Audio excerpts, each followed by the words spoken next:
The sun had barely lifted its sleepy head above the line of pines when the first yellow bus rolled into the neighborhood. A small group of kids gathered at the bus stop, lunchboxes dangling, backpacks dragging, voices alive with the wild energy of morning chatter. Among them was my daughter, Irma, her long braids tucked neatly beneath the pink hood of her sweatshirt. She had my wife's soft eyes, but her spirit, that was all me. Strong-willed, unafraid, stubborn to the core. I watched her from the kitchen window as I poured my first cup of coffee. Being chief of police had taught me one thing. Danger doesn't always come in the form of flashing guns or drug busts. It creeps up in the quiet places, in the ordinary mornings. My instincts were already stirring when I saw the figure storming down the sidewalk. Karen. Every neighborhood had one, but ours had her. Short blonde hair cut sharp enough to slice bread, oversized sunglasses masking eyes that never missed a chance to judge. She was the self-appointed queen of the HOA, wielding newsletters and fines like weapons. In her mind, everything belonged to her. The sidewalks, the lawns, even the bus stop. And that morning, her sights locked on Emma. I leaned forward, mug halfway to my lips, when I saw her step directly into my daughter's path. The kids fell silent, sensing trouble, and Emma froze with her backpack strap clutched tight. I couldn't hear their words through the glass, but Karen's posture was loud enough. Finger wagging, lips curling, the kind of fury adults usually reserved for enemies, not children. Emma tried to step aside. Karen stepped with her. She tried again, same block. I felt the pulse in my temple throb. My coffee mug rattled as I set it down harder than I meant to. Then I caught the faintest sound, carried on the cool breeze through the open window above the sink. You don't belong here. The words slashed through me like a knife. Emma's shoulders hunched as she whispered something back, but Karen's voice only grew sharper, shriller. I didn't need audio to read the scene. Karen was accusing, berating, unloading years of her self-righteous bile onto a child who had done nothing more than wait for a school bus. My phone buzzed on the counter. I ignored it. My badge and gun lay in their usual spot near the entryway, polished, familiar. But this wasn't about a badge. This was about my daughter, about a woman who thought power came from barking at the innocent. I was already at the door before Karen's hand shot out and gripped Emma's arm. The sound my chair made scraping back still echoes in my head. I don't remember walking out the door. I just remember the air slamming cold against my face as my boots pounded the porch steps. Karen's nails were still pinching Emma's sleeve when my voice broke the morning calm. Take your hands off my child. Every kid at the stop gasped. Emma's head jerked toward me, eyes wide with relief and fear at all once. But Karen, though, she didn't flinch. She turned, slow as a snake, and looked at me over the rim of her sunglasses. She was trespassing. Karen spat like the words themselves carried legal weight. These children should wait for the bus in designated areas. I've told your family before. Let go, I repeated, stepping closer. My shadow cut over both of them. Karen dropped Emma's sleeve at last, but her mouth kept going. If parents like you respected the rules, I wouldn't have to intervene. Maybe if you spent less time parading around as if you run this town. She stopped herself, lips curling in a half smile that told me she thought she had scored a point. She didn't know. Not yet. I placed a steady hand on Emma's shoulder, pulling her gently behind me. The bus groaned closer, brakes hissing, and the kids shifted nervously. None of them dared look at Karen. You've just harassed a minor, I said, my voice low, the kind of calm that made grown men in interrogation rooms sweat. And you put your hands on her. Do you realize what you've done? Karen scoffed, waving a manicured hand. Oh, spare me the dramatics. Someone needs to teach these children respect. If you won't, I will. The bus doors creaked open. Emma slipped past me and climbed on board, her eyes locked on mine the entire time. I gave her a nod, silent promise, silent shield. Then I turned back to the woman who had crossed the line she didn't even know existed.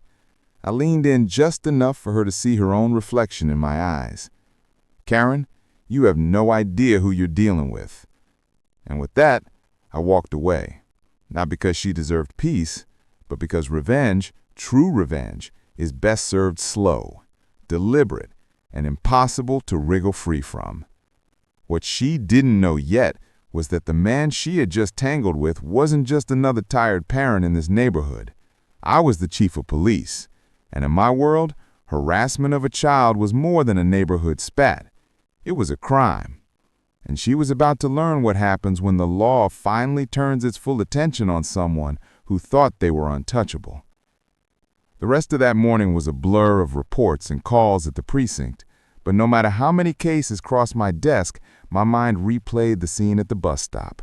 Emma's wide eyes, Karen's claws on her sleeve, that smug smile she wore when she thought she had put us in our place. I'd seen hardened criminals smile like that, people convinced that authority couldn't touch them. But eventually, every one of them learned otherwise. By noon, I was back in the neighborhood. Patrol had been smooth, no calls pressing. I drove past the manicured lawns, the artificial perfection of our subdivision. Every house looked the same, but behind those polished doors were whispers, grudges, and fear of the HOA board. And standing on the curb, clipboard in hand, was Karen. She was snapping photos of a neighbor's recycling bin that stuck out past the curb by an inch. A bin. I slowed my cruiser just enough for her to notice. She stiffened, then squared her shoulders like she was preparing for a duel. She waved me down. I almost laughed at the audacity. I rolled the window down. Afternoon. "You need to do something about the children loitering by the bus stop," she announced, not even bothering with a greeting. Her sunglasses reflected my own face back at me, distorted and cold. "The children?" I asked. "You mean the ones waiting for school?"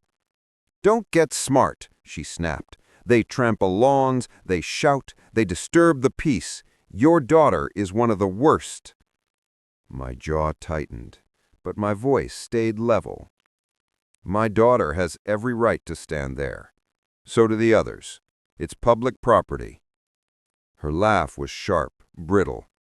"Nothing here is truly public, not when we, the homeowners, pay for everything.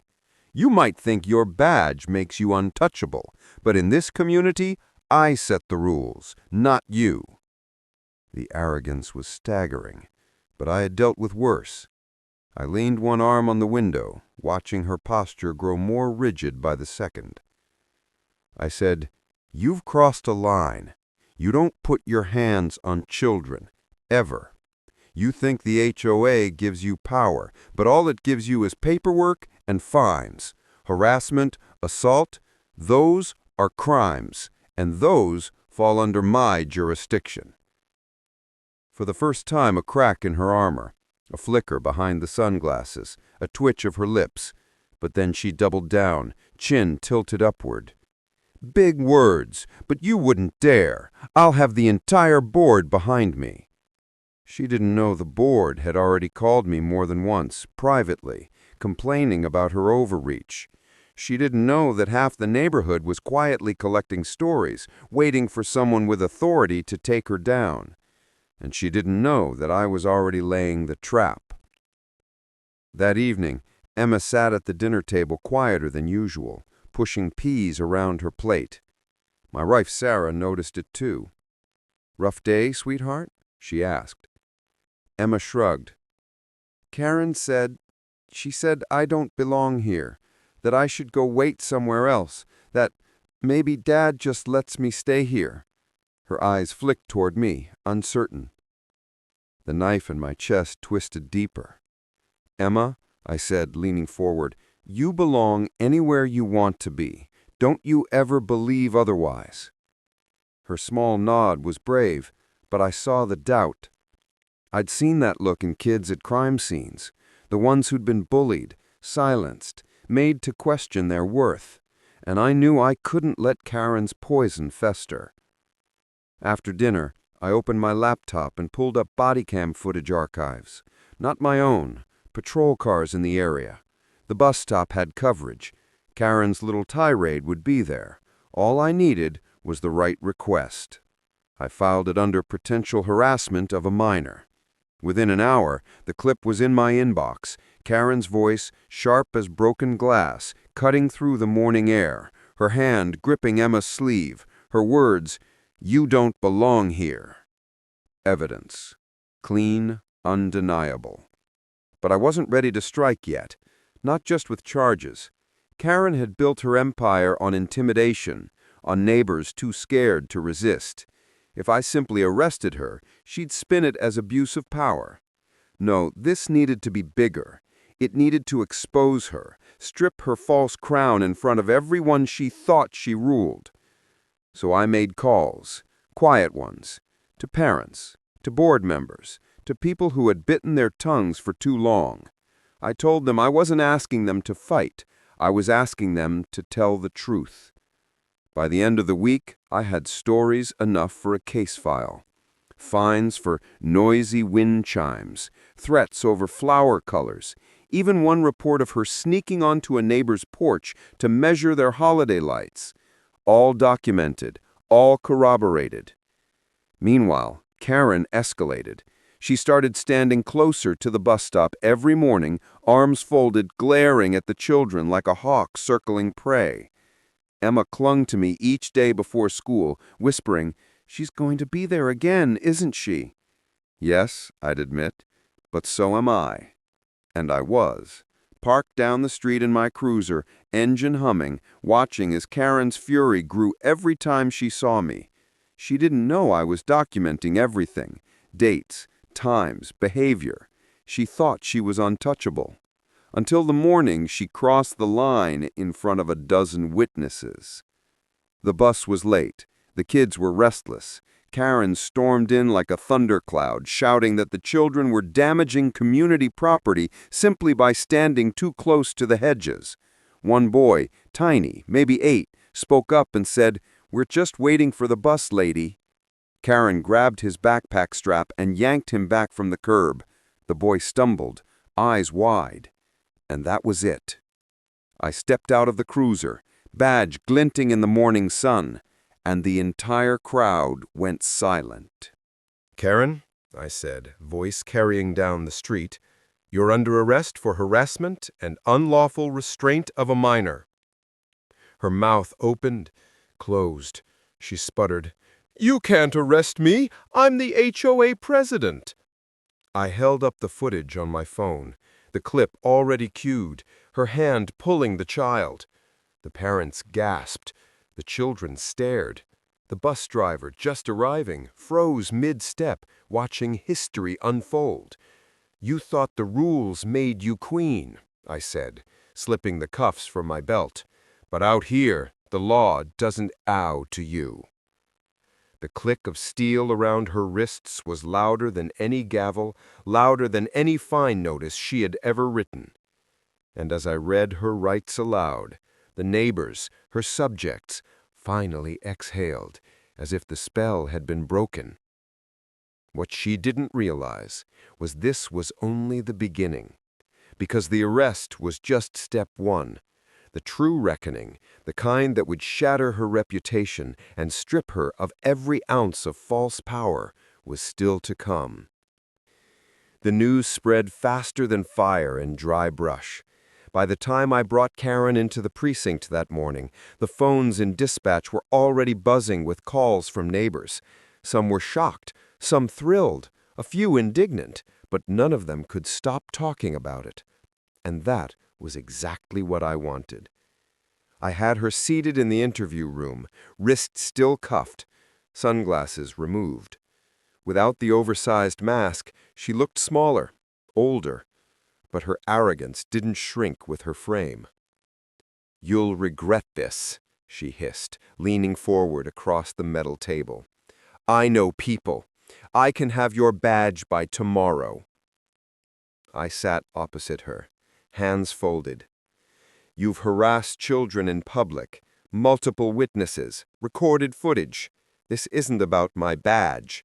This is about your behavior." She laughed, short and cruel. "You think parents will testify? They need me. They rely on me. Without me, this neighborhood falls apart." I didn't bother responding. Sometimes silence is the sharpest blade. She filled it with more threats, more bluster, every word digging her own grave. An hour later, her lawyer arrived, a man in a wrinkled suit who looked more exhausted than confident. He whispered urgently with her, but her eyes never left me, like she thought glaring hard enough could undo the cuffs, erase the footage, silence the truth. I let her stew, let the reality sink in, because the arrest was only part of the plan. The bigger stage was the neighborhood itself. That evening, I walked Emma home from school. Parents stopped us at every corner, whispering thanks, relief, even apologies. One father admitted, voice shaking, "She fined me for my son's chalk drawings. I paid just to keep her away. We all did." Emma squeezed my hand tighter. For the first time in days, she wasn't afraid to smile at the bus stop. The HOA board called an emergency meeting 2 nights later. It was packed wall to wall. Neighbors who had never shown up before now crammed into the community center. The air hummed with nervous energy. Some came to defend Karen. Most came to see what would happen. I stood at the back, uniform crisp, presence steady. Not as a neighbor, not even as a father. Tonight, I was the law. The HOA board chair, a weary man named Harris, cleared his throat. "As you've all heard, our president, Karen Mitchell, was taken into custody this week on charges of harassment." A ripple swept the room. Murmurs, shifting feet. Harris continued, "We've received multiple complaints over the years, but this is different. This is criminal, and it forces us to ask whether she should continue representing this community." From the front row, Karen rose. She was out on bail, of course. She always thought money could shield her. She wore a tailored blazer like armor, but the cuff marks on her wrists hadn't fully faded. She turned to the crowd, voice rising with rehearsed passion. "You all know me. I've dedicated years to keeping this neighborhood safe, clean, respectable. This is a witch hunt. That man," she jabbed a finger toward me, "is abusing his position for personal vendettas. Are you going to let him tear apart everything we've built?" For a moment, silence. Her eyes gleamed with triumph, mistaking it for agreement. Then a mother stood. "You grabbed my son. He cried for hours that night." A father followed. "You fined me for planting sunflowers, said they weren't regulation." One by one, voices rose. Not whispers this time, shouts, accusations, stories pouring out like floodgates had opened. Karen's smile cracked. She spun, desperate, toward Harris. "Don't listen to them. They need rules, structure. Without me, they're nothing." Harris rubbed his forehead. "Without you, Karen, maybe they'll finally feel like neighbors again." The vote wasn't even close. 8-1. Karen out. Her face burned red as the decision sank in. She stormed toward the exit, but before she reached the door, I stepped forward. "Karen Mitchell," I said loud enough for all to hear, "you're still under investigation. Your harassment didn't stop with Emma. You've terrorized this neighborhood for years, and now you'll answer for every bit of it." The room erupted in applause, not for me, not even for the law, but for freedom. Karen shoved past, muttering curses, but the damage was done. Her crown had been ripped off in front of her kingdom, and she would never wear it again. But my revenge wasn't finished, because justice wasn't only about cuffs or meetings. It was about making sure my daughter and every child in this neighborhood never had to fear a bully hiding behind rules again. So I filed a full case, not just harassment of Emma, but every complaint I'd gathered, patterns of behavior, Evidence of trespassing, intimidation, even tampering with mailboxes. It wasn't just HOA politics anymore. It was criminal. And when the court date was set, I made sure the entire neighborhood knew. Because Karen thought her greatest power was control. But the truth was, her greatest weakness was exposure. And in that courtroom, with the world watching, I was going to show her exactly how powerless she really was. The courthouse smelled of polished wood and nerves. I'd been here countless times before, leading cases against burglars, dealers, abusers. But this time, it was personal. This wasn't a nameless criminal. This was the woman who had tried to break my daughter's spirit with a single sentence: "You don't belong here." Karen sat at the defense table in a pale blue suit, hair styled immaculately, as if appearances alone could wash away the truth. Her lawyer fumbled through papers, sweating bullets. She leaned toward him now and then, whispering urgently, eyes flicking toward me like daggers. The gallery was packed. Neighbors filled every row, their voices hushed but restless. Parents with children who'd been victims of her reign. Board members who had finally found courage. Even the bus driver had shown up, cap in hand, to testify if needed. The judge entered, gavel striking wood. The hum of chatter died instantly. The prosecution called witness after witness. Parents spoke of intimidation.